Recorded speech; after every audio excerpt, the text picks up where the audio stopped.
Subang subuh ini. Pada saat kita mengalami suatu hal kejadian di keluarga kita, ya, katakanlah ada seorang keluarga, ada ibu, anak, ya, percontohan ya. Pada saat ada seorang anak melakukan suatu kesalahan, kemudian kesalahan itu akan berujung kepada hal yang lebih serius, maka seorang ibu akan berusaha atau seorang ayah akan berusaha untuk menutupi kesalahan anaknya tersebut agar anaknya tidak bisa berkepanjangan permasalahannya. Ataupun misalkan seorang kakak kepada adiknya yang bersalah, seorang kakak akan berusaha untuk menutupi, mencegah supaya adiknya tidak tidak terjerat hukum yang lebih jauh. Itu adalah hubungan satu darah, ya. Orang tua kepada anaknya, kakak kepada adiknya, atau adik kepada kakaknya. Nah, itu hal yang wajar di masyarakat kehidupan kita, hal yang wajar. Kemudian ada lagi, misalkan ada pertalian kekeluargaan, pertalian persahabatan, hal-hal yang berkaitan dengan ada hubungan perkenalan, mengenal, lebih dekat, kenal dekat. Maka ada upaya-upaya untuk supaya bisa membantu agar tidak terjerat hukum. Dan itu lumrah saja. Tapi lain halnya kalau misalkan ada suatu kejadian yang katakanlah tetangga kita punya kejadian. Tetangga kita yang kita kenalnya tidak sebatas lewat saja. Maka upaya kita yang mengetahui bahwa tetangga kita yang jauh mengalami musibah, kecenderungan kita untuk menolong itu persentasenya berbeda dengan kalau ada hubungan darah. Ya tadi orang tua ke anak, adik ke kakak, akan berbeda. Ya, artinya cara untuk menanggulangi atau menolong dalam proses terjeratnya suatu hukuman. Seperti itu. Nah, tentunya di kasus Subang ini sudah ada beberapa saksi yang dihadirkan di persidangan. Kita tahu beberapa saksi, ya, yang kita tahulah, ya, di persidangan sudah beberapa puluh saksi yang sudah dihadirkan. Tetapi saya akan coba membahas adalah saksi-saksi mana di persidangan ini yang memang keterangannya akan betul-betul diambil oleh majelis hakim. Dan tentunya sekali lagi masalah saksi itu ada bobotnya, ya. Karena masing-masing saksi berbeda, bobotnya juga berbeda. Artinya bobotnya itu adalah keterangan yang diberikan ini kevalidannya, valid apa tidaknya, itu akan jadi penilaian majelis hakim. Si A bobotnya sekian persen, si B bobotnya sekian persen. Antara ada orang yang jauh tidak mengenal dengan orang yang mengenal, maka bobotnya akan berbeda. Yang tadi saya sampaikan. Kalau misalkan ada hubungan darah, hubungan kekeluargaan, mengenal lebih dekat, maka untuk kesaksian ini bobotnya akan rendah. Dibandingin orang yang tidak mengenal, maka bobotnya akan tinggi. Karena apa? Tidak punya kepentingan. Kalau kita masih punya hubungan darah, kita punya kepentingan. Kepentingannya apa? Ada hubungan darah, menolong, jangan sampai terjadi ada hukuman apa terhadap keluarga kita, orang dekat dengan kita.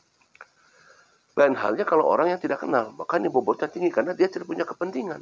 Dia ceritakan apa yang dia lihat, apa yang didengar, sesuai dengan memang saksi kan, keterangannya begitu. Apa yang dia dengar, apa yang dilihat, apa yang dialami, kan begitu saksi itu. Nah, tetapi sekali lagi kalau orang luar, orang yang tidak mengenal dengan tersangka, maka bobotnya lebih tinggi. Lebih besar maksudnya, ya. Dan itu wajar. Mari kita dengarkan. Saksi yang tidak dapat didengar keterangannya. Di dalam pemberian keterangan saksi, ada orang-orang yang tidak boleh didengar keterangannya sebagai saksi. Keterangan saksi merupakan salah satu alat bukti yang diperlukan dalam pembuktian di dalam persidangan. Pembuktian merupakan salah satu tahapan penting dalam persidangan. Adapun tujuan dari pembuktian adalah untuk mengambil putusan yang bersifat definitif, pasti, tidak meragukan, dan memiliki akibat hukum. Keterangan saksi merupakan salah satu alat bukti yang diperlukan.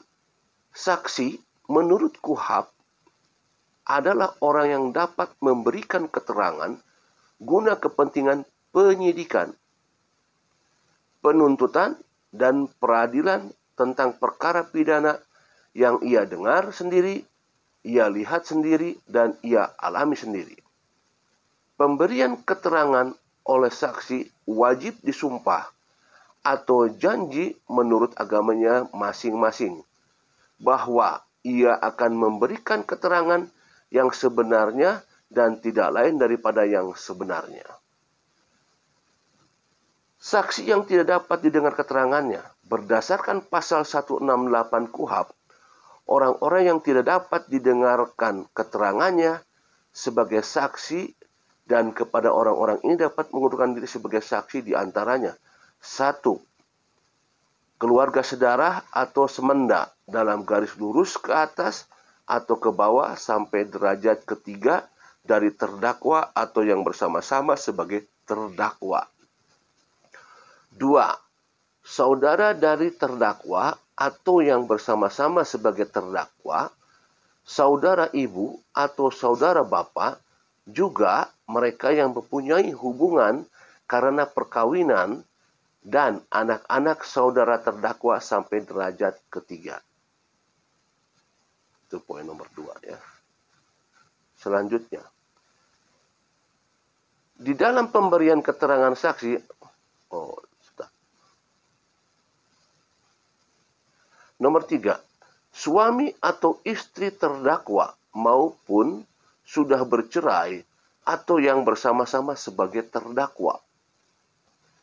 Orang-orang tersebut masih bisa memberikan kesaksiannya apabila memenuhi beberapa persyaratan, yaitu dikehendaki oleh yang bersangkutan. Ulangi, yaitu dikehendaki oleh yang bersangkutan sendiri dan penuntut umum, serta terdakwa memberikan persetujuan secara tegas. Apabila penuntut umum atau terdakwa tidak memberikan persetujuan, maka yang bersangkutan tetap diperbolehkan untuk memberikan keterangan, hanya saja tidak disumpah. Itu ya. Kemudian, pasal 145 ayat 1 HIR juga membahas mengenai saksi yang tidak dapat didengar keterangannya, yaitu sebagai berikut. Keluarga sedarah atau semenda menurut garis keturunan lurus atau ke bawah sampai derajat ketiga dari salah satu pihak yang bersengketa. Istri atau suami dari pemohon banding atau penggugat meskipun sudah bercerai. 3. Anak yang belum berusia 17 tahun. 4. Orang sakit ingatan. Khusus untuk anak yang belum berusia 17 tahun dan orang sakit ingatan, maka keterangan yang diberikan tidak dianggap sebagai alat bukti, melainkan hanya sebatas penjelasan. Kemudian pasal 146 HIR ada juga orang-orang yang boleh mengundurkan diri dari kewajiban sebagai saksi, yaitu 1. Saudara laki-laki dan saudara perempuan dan ipar laki-laki dan perempuan dari salah satu pihak. Keluarga sedarah menurut keturunan yang lurus dan saudara laki-laki dan perempuan dari laki-laki atau istri salah satu pihak. 3. Semua orang yang karena kedudukan pekerjaan atau jabatan yang sah diwajibkan menyimpan rahasia, tetapi semata-mata hanya mengenai hal demikian yang dipercayakan kepadanya. Poin pertama dan kedua dalam orang-orang yang boleh mengundurkan diri dari kewajiban saksi tidak berlaku terkait dengan perkara hukum, perdata seperti perkawinan, perceraian, keturunan, serta perkara pekerjaan. Kemudian pada poin ketiga mengenai benar atau tidaknya sesuatu perkara ditentukan berdasarkan pertimbangan hakim. Ya itu ya tadi poin-poin di mana saksi yang tidak dapat didengar keterangannya, tetapi tadi poin itu, tapi bisa bisa memberikan persetujuan, maka yang bersangkutan diperbolehkan untuk memberikan keterangan hanya saja tidak disumpah.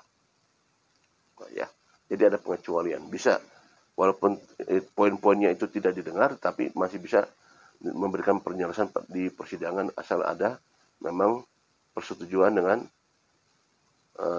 penuntut umum dan terdakwa, seperti itu.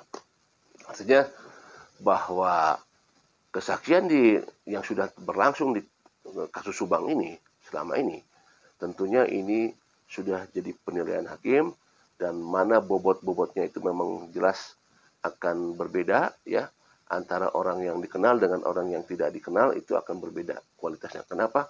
Karena berkaitan dengan masalah kepentingan. Kalau orang yang tidak dikenal tidak ada kepentingan. Wah Bang Pret, gimana kalau misalkan saksi-saksi tidak dikenal, saksinya misalkan bukan keluarga, bukan hubungan darah, bukan ada pertalian, tapi saksinya dibayar. Kembali lagi, itu adalah urusan majelis hakim. Karena saksi yang dibayar, majelis hakim punya tim psikolog, ya, punya tim psikolog yang bisa menilai daripada karakter orang, siapa yang berbohong, dia bisa membaca, ya. Sekali lagi, majelis hakim punya tim itu.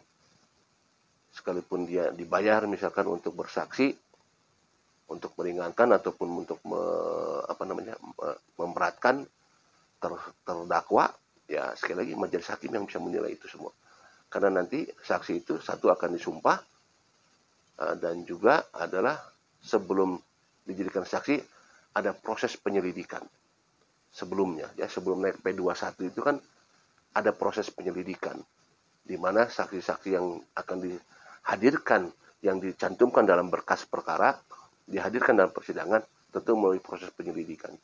Sudah diurut petunjuknya. Kalau saksi ini siapa keluarganya, berangkat dari mana, ketemu dengan siapa dia tanya, itu akan diurut oleh penyidik, ya, seperti itu. Demikian materi subuh ini, rekan sahabat sekalian. Terima kasih. Assalamualaikum warahmatullahi wabarakatuh.